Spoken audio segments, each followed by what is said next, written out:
Ça y est, on peut vous le dire, la Nintendo Switch 2 arrive. La prochaine console de Nintendo, elle est prévue a priori pour 2024. Et si on peut vous le dire avec autant d'assurance, c'est parce que, tout simplement, Nintendo a commencé à montrer sa prochaine console à des développeurs triés sur le volet. Alors, on ne sait pas tous les détails, mais on peut déjà vous dire à quoi on pense qu'elle va ressembler, et c'est l'objet de cette vidéo.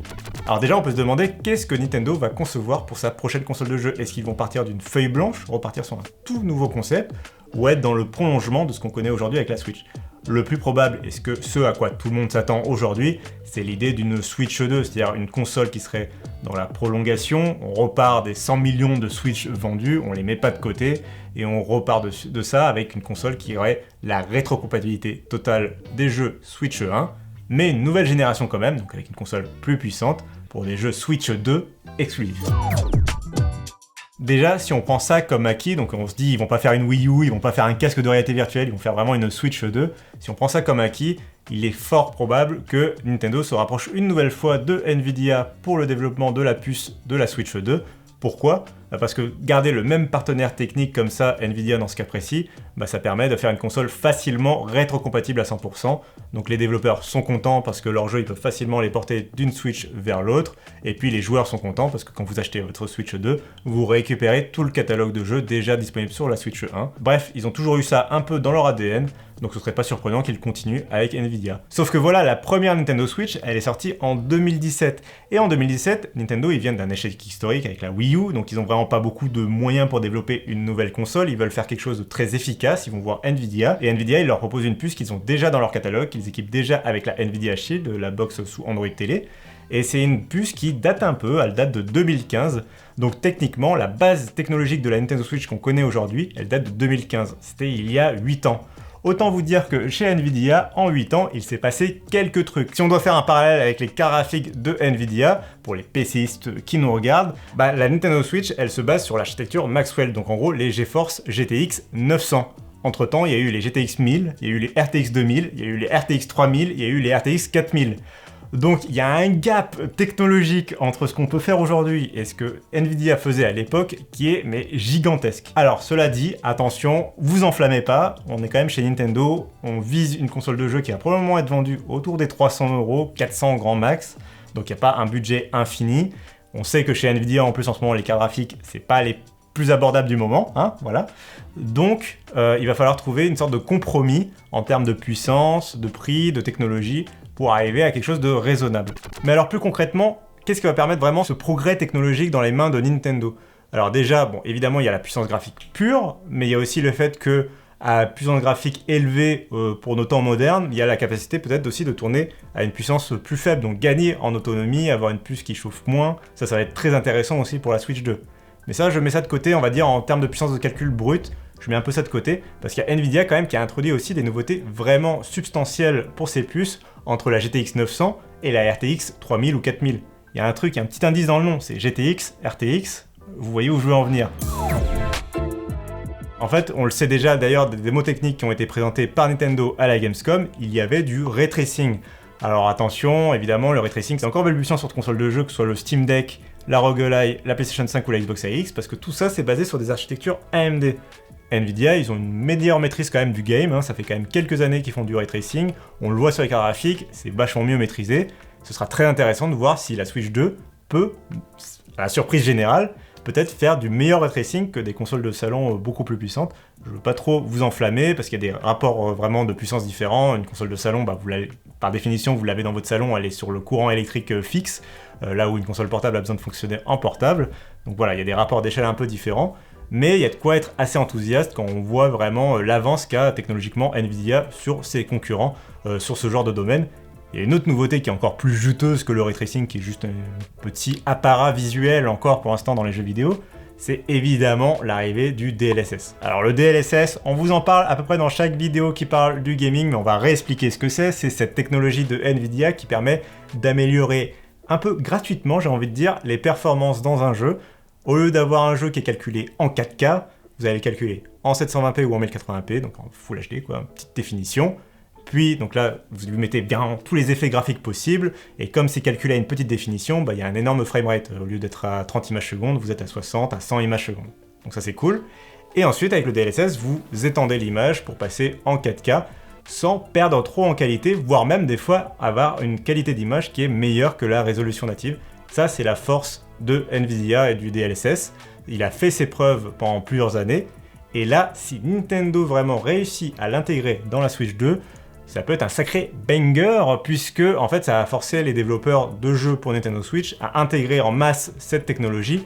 Donc là c'est gagnant évidemment pour Nvidia, parce que tous les portages PC de jeux qui existent aussi sur Switch auront probablement le DLSS, et c'est gagnant aussi pour Nintendo qui va avoir une technologie qui lui permet à moindre coût d'avoir une meilleure qualité d'image et une meilleure fluidité. On sait que c'est deux choses qui pêchent aujourd'hui sur la Nintendo Switch première du nom.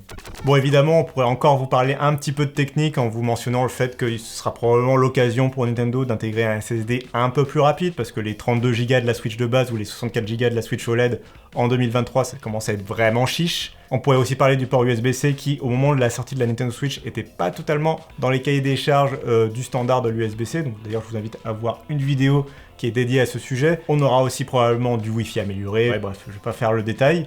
Bon, vous l'avez vu, on est très enthousiaste pour le moment sur la puissance que pourrait intégrer cette Nintendo Switch 2. Il y en a qui sont un petit peu plus pessimistes. On a notamment des documents confidentiels qui ont fuité du côté d'Activision Blizzard dans le cadre du procès avec Microsoft. Je vais pas vous faire tout le trajet, mais en gros, on a des documents confidentiels qui viennent de chez Activision Blizzard et qui parlent de la prochaine console de Nintendo, avec l'idée de peut-être porter Call of Duty sur la prochaine console de Nintendo. Et eux, ils estiment que la puissance graphique auquel il faut s'attendre, ce serait l'équivalent d'une PlayStation 4 ou d'une Xbox One. Ce qui peut paraître décevant par rapport à tout ce que je viens de dire avant. Mais à mon avis, il faut faire très attention quand on parle de puissance graphique et de ce à quoi on peut s'attendre. Et pour vraiment illustrer mon propos, je vais vous rappeler que la Xbox Series S, qui est une console de toute dernière génération, est techniquement moins puissante en termes de puissance graphique qu'une Xbox One X, sauf que voilà, entre une Xbox Series S et une Xbox One X, il y a plein d'autres différences. Il y a un processeur qui est beaucoup plus rapide sur la Series S, il y a un SSD qui est beaucoup plus performant sur la Series S, il y a de la RAM beaucoup plus généreuse sur la Series S. Bref, la Xbox Series S est une console beaucoup plus moderne, et donc c'est pour ça qu'il y a la capacité de sortir des jeux qui ne pourraient pas sortir sur Xbox One X.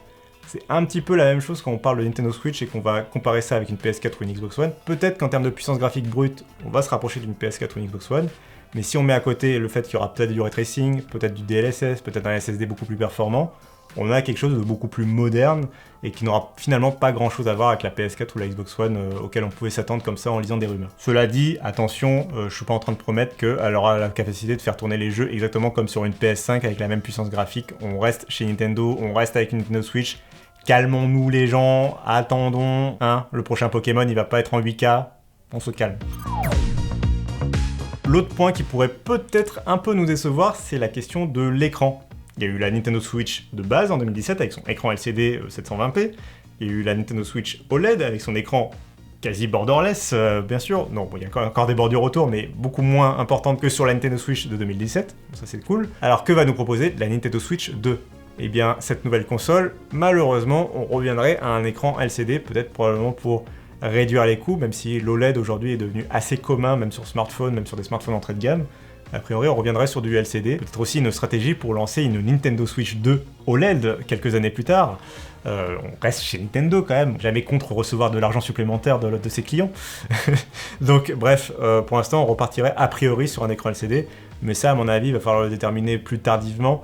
Je pense que si les développeurs ont peut-être vu des kits de développement, ces kits de développement, ils n'ont pas forcément le hardware final. Surtout un écran, ça se change, c'est pas vraiment le point le plus important quand on développe un jeu pour une console. Bon, on est en train de parler d'une console de jeu, on vous a parlé de puissance graphique et d'écran, mais il y a quand même un facteur essentiel dont on n'a pas encore parlé, et c'est la grande force de Nintendo, la spécialité du fabricant japonais depuis qui s'est lancé dans les consoles de jeu, c'est la manette. Que va nous réserver Nintendo pour sa Switch 2 en termes de manette? Historiquement, si on regarde, Nintendo, ils n'ont jamais proposé 2 fois d'affilée la même manette. Il y a toujours eu des innovations. Il y a eu les gâchettes arrière sur la Super Nintendo, il y a eu le joystick analogique sur la Nintendo 64, il y a eu le motion gaming avec la Wii, il y a eu la mablette avec la Wii U, bon ça... en oublions. Il y a eu les Joy-Con avec le Joy-Con Rift sur la Switch, ça aussi on peut mettre de côté peut-être le Joy-Con Rift, mais en vrai justement qu'est-ce que Nintendo va proposer pour déjà réparer le Joy-Con Rift? On peut imaginer des sticks analogiques à effet HAL, c'est cette nouvelle technologie de stick analogique qui permet d'éviter justement ce problème de drift. On espère que la Nintendo Switch 2 va vraiment y passer. Mais après, qu'est-ce que Nintendo va mettre dans les manettes qui sera vraiment innovant? Est-ce qu'ils vont aller piocher des idées ailleurs? Par exemple, moi je verrais bien des vibrations encore améliorées techniquement. Les manettes de la Switch avaient déjà des vibrations de qualité, mais on a vu avec la DualSense que Sony ils sont allés vraiment à une étape au-dessus. Est-ce qu'on pourrait aussi imaginer des gâchettes, les gâchettes adaptatives de la DualSense, des gâchettes à retour de force? Ça, c'est un vrai point qui améliore l'immersion sur les jeux sur PS5. Et Nintendo, s'il y a bien un truc qu'ils adorent, c'est l'immersion, créer des jeux amusants. Et donc, évidemment, on peut se demander si voilà, cette manette va intégrer des petites idées comme ça. Peut-être aussi aller piocher d'autres idées chez d'autres fabricants ou imaginer de nouvelles choses. Nintendo, c'est là où ils peuvent vraiment nous surprendre. Ils ont toujours cette capacité à aller trouver le petit gimmick qui va faire naître toute une génération de nouveaux jeux, de jeux indés qui vont aller vraiment exploiter à fond l'idée. Donc ça, on a vraiment hâte de voir ce qu'ils nous réservent. Là, je suis en train de me hyper alors qu'en fait, ça se trouve, la Nintendo Switch 2 va réutiliser exactement les mêmes Joy-Con que la Switch 1 et ça va être nul. Bon, mais pour la manette, c'est un peu difficile pour l'instant de se projeter. On pourrait aller creuser du côté des brevets de Nintendo, mais c'est difficile à partir des brevets de s'imaginer vraiment ce qui va être concrétisé. Les brevets, c'est juste des projets en cours. Ça ne veut jamais, c'est jamais une promesse de quelque chose qui va vraiment arriver et se matérialiser après dans l'avenir. Donc ça, il faudra attendre de voir. Peut-être les retours aussi des prochains développeurs qui auront accès à la console pour commencer à avoir des pistes sur ce que Nintendo pourrait améliorer du côté de la manette. Mais justement, on parlait des développeurs, il y a aussi la question du catalogue de jeux. Et là, il y a plein de choses qui se posent comme question parce que c'est la première fois que Nintendo va peut-être pouvoir réussir une transition d'une génération de consoles à une autre, à l'ère moderne, on va dire, à l'ère des jeux des maths. Par exemple, va se poser la question de qu'est-ce que va devenir The Legend of Zelda Tears of the Kingdom quand je vais mettre la cartouche dans ma Switch 2. Déjà, est-ce que la console est rétrocompatible? On va partir du principe que oui, mais une fois qu'elle est rétrocompatible, est-ce qu'elle va améliorer le jeu? Est-ce que Nintendo va par exemple sortir un patch pour Tears of the Kingdom qui va tenir compte de la puissance graphique supplémentaire présente dans la Switch 2? Là, on a vu que par exemple, alors du côté de chez Xbox, on était à fond dans la rétrocompatibilité vraiment la plus mature, avec des patchs gratuits, des améliorations gratuites, même automatiques parfois, pour activer le HDR ou ce genre de choses sur les anciens jeux Xbox. Alors que du côté de PlayStation, on était beaucoup plus dans, on va dire, une volonté de faire payer de la mise à jour à 10-15 €, voire refaire payer le jeu sous forme de remaster, quand ils en avaient la possibilité, pour passer d'une génération à l'autre. Alors, quelle stratégie va adopter Nintendo? La question se pose. Soit peut-être complètement ignorer, ne rien proposer pour les anciens jeux, soit les ressortir sous une nouvelle version, soit proposer des patchs. Là, j'avoue qu'on a un peu du mal à prévoir ce que Nintendo va faire. Bon, j'ai un peu peur qu'on va se diriger plutôt vers la mise à jour payante, voire le rachat complet du jeu en version remaster, mais on verra bien. Laissons leur chance à Nintendo pour qu'ils nous sous-prennent positivement. On n'y croit pas? Moi, j'y crois pas du tout. Et ça, c'est pour les jeux de l'ancienne génération. On va aussi parler des jeux qui vont arriver avec cette Nintendo Switch 2 parce qu'on peut commencer à peut-être dresser un petit peu des plans sur la comète pour se dire, pour Nintendo, ce serait peut-être le moment par exemple de sortir un nouveau Mario en 3D. Le précédent, c'était Mario Odyssey qui est sorti l'année de sortie de la première Switch, donc en 2017. Entre 2017 et 2023, on peut se dire qu'ils ont eu le temps de mettre une équipe sur le développement d'un nouveau Mario en 3D. Et un nouveau Mario en 3D pour le lancement de ta nouvelle console, bon, c'est quand même pas mal, hein. Un autre gros candidat d'ailleurs pour le lancement d'une nouvelle console en termes de vente, c'est évidemment Mario Kart. Mario Kart qui n'a jamais eu le droit à une version dédiée à la Switch, figurez-vous, puisque Mario Kart 8 Deluxe, c'est une version améliorée de la version qui était sortie à l'origine sur Wii U. Donc, techniquement, la Nintendo Switch n'a pas eu le droit à son épisode de Mario Kart. Peut-être que la Nintendo Switch 2, elle, aura le droit à son Mario Kart.